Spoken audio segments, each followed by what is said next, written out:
O segundo episódio de His Dark Materials veio para anunciar o início da guerra e também para escancarar o poder do magistério.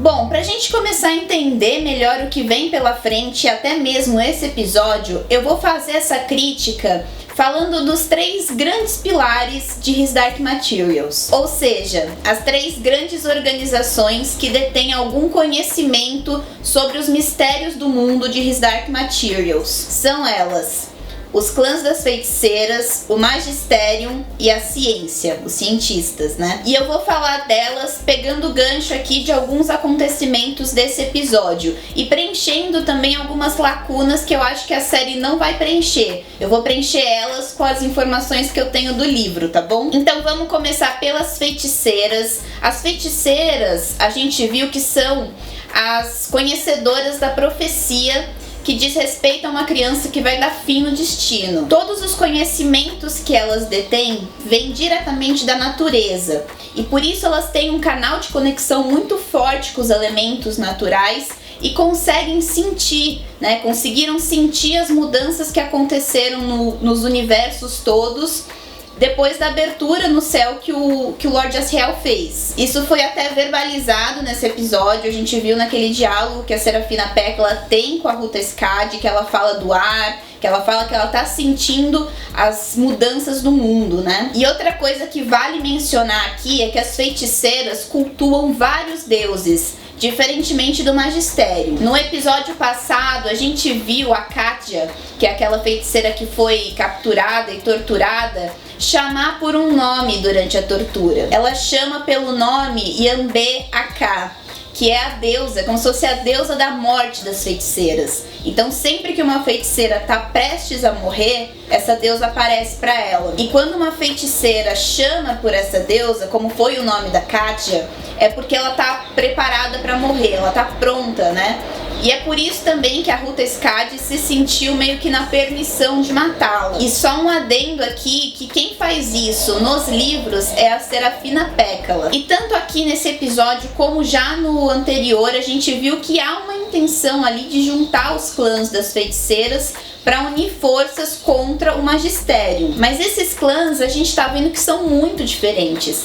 Nos livros, por exemplo, tem até um clã que é aliado ao magistério, que era aliado ao magistério até descobrir o que eles estavam fazendo em Bolvangar com as crianças. E é nessa reunião que a gente conhece a Ruta Skadi, que aqui ela foi introduzida de uma forma meio que sem contextualização e já matou o Cardeal, já foi responsável por matar o Cardeal, né? Mas a Ruta Skadi, só para contextualizar melhor vocês, ela é a rainha das feiticeiras da Letônia e ela é uma feiticeira poderosa e reverente que conhece outras partes do mundo além do norte. E aqui a gente tá vendo que ela tem uma característica muito menos diplomática quando o assunto é a relação com o magistério. Diferente da Serafina, que pediu pro cônsul das feiticeiras do norte ir até o magistério pra tentar uma conciliação, né? Que a gente viu que não foi nada bem sucedida e ele acabou preso. E só lembrando quem é esse cônsul, ele apareceu pela última e única vez em His Dark Materials lá na primeira temporada, no 4º episódio, quando a Lyra conhece o Yorick lá no porto de Trollsand, quando ela chega com os egípcios. É na casa dele que acontece a comprovação de que a Lyra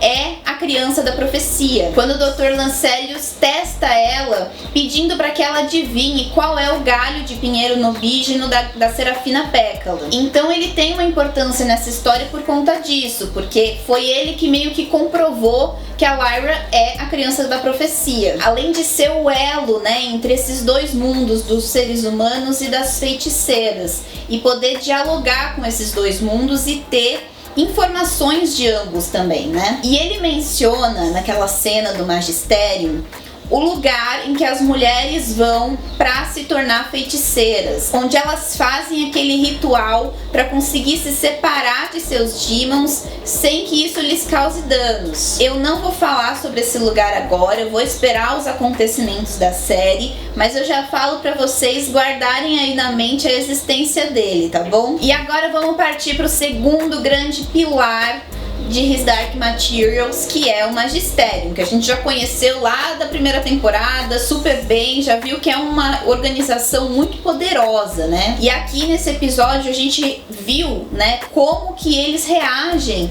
aos conhecimentos que as feiticeiras têm do mundo e principalmente sobre o poder que elas têm de se separar dos seus demons. É uma organização bastante intolerante com as outras crenças sobre o mundo, com valores morais muito rígidos, principalmente quando diz respeito ali às mulheres que deixam os seus filhos. A gente viu ali uma indireta básica para a senhora Coulter, e eles creem que o pó é a materialização do pecado, como já foi mencionado pra gente lá no último episódio da primeira temporada.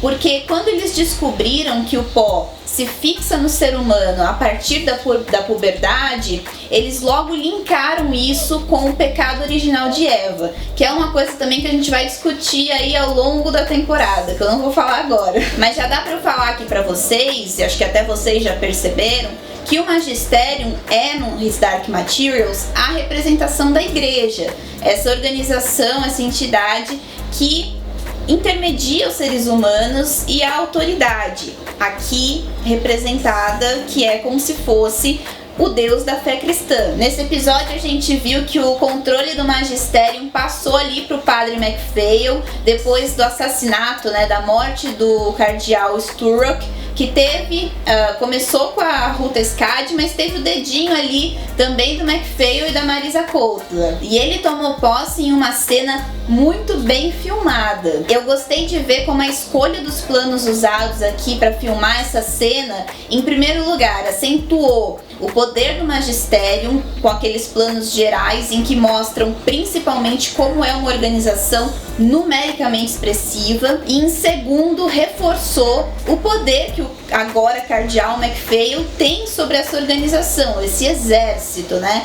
Eles usam bastante aqui o contra-plongé, que é aquele ângulo que a câmera filma de baixo para cima, enaltecendo o personagem, e aqui no caso do MacPhail, trazendo o senso de grandeza e poder que ele exerce ali. E o trabalho aqui do Will King, que curiosamente é o pai da Daphne King, que faz a Lyra, tá irretocável também. Acho que é a primeira vez que eu tô mencionando ele aqui, mas eu já tinha gostado na primeira temporada do trabalho dele. Aliás, o elenco adulto dessa série tá de parabéns. E já que a gente tá aí ainda nas cenas do Magisterium, eu preciso falar da caracterização aqui, em especial da personagem da senhora Coulter. A Ruth Wilson tá elegantemente pavorosa aqui, e é uma construção que a gente vê que passa pelo figurino, pelos enquadramentos e obviamente pela interpretação. Eu tô gostando bastante de ver como ela tá conduzindo as emoções dessa personagem, que a gente viu na primeira temporada que tem suas fraquezas, né? E é uma personagem que mascara todas essas fraquezas, e ela vai manejando essas emoções de uma forma que se torne até imprevisível pra gente. A gente não sabe o que ela vai fazer agora. E pra fechar o núcleo do Magisterium aqui, eu também vou mencionar o Arion Bakari, que também tá irretocável. Eu já tinha gostado bastante dele na primeira temporada, como ele tá fazendo um trabalho com esse personagem que também é muito manipulador e bastante cínico. Já falei das feiticeiras, já falei do Magisterium, e agora a gente chega no terceiro ponto, no terceiro pilar de His Dark Materials, que é a ciência, os cientistas. Já entrou na série a Mary Maloney, que é uma personagem que eu gosto bastante dos livros. Aqui ela vai ser interpretada pela Simone Kirby, e eu já gostei de cara dela. Do pouco que a gente viu, eu já achei interessante como ela vai trazer esse personagem e da interação que ela teve com a Daphne também naquela cena. Me lembrou bastante a lembrança que eu tinha dos livros. A gente viu que ela tem um estudo ali sobre as partículas escuras, partículas de sombra, né?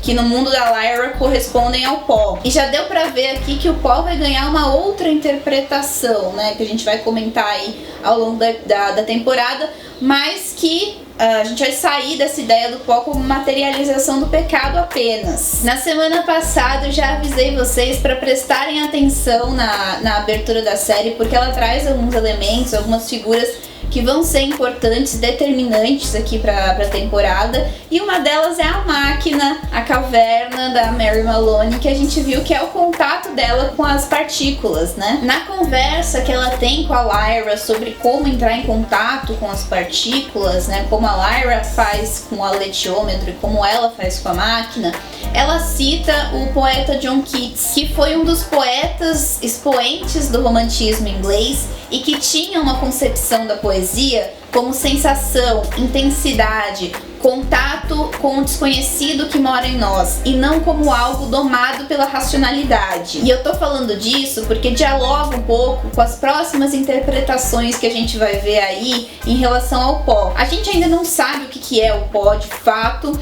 mas já deu pra ver que o controle do pó é algo importante pro magistério, principalmente, né? Enfim, eu falei aqui desses 3 grandes pilares do His Dark Materials porque a gente vai começar a ver daqui pra frente, já começou nesse episódio, um conflito grande entre eles. De resto, eu queria comentar também que eu gostei da contextualização do mundo do Will no agora, né, nesse presente tecnológico que a gente vive, porque eu acho que conecta mais com a gente. A química entre o Amir e a Daphne ainda não me ganhou completamente. Eu não curti muito aquele componente cômico que eles colocam no primeiro diálogo deles nesse episódio. Não sei o que vocês acharam, mas eu achei que destoou até um pouco com a personalidade esperta da Lyra. Mas em geral eu gostei do episódio. Eles não estão sendo tão fiéis ao livro, mas pra mim isso não é necessariamente um problema, contanto que eles aprofundem os personagens.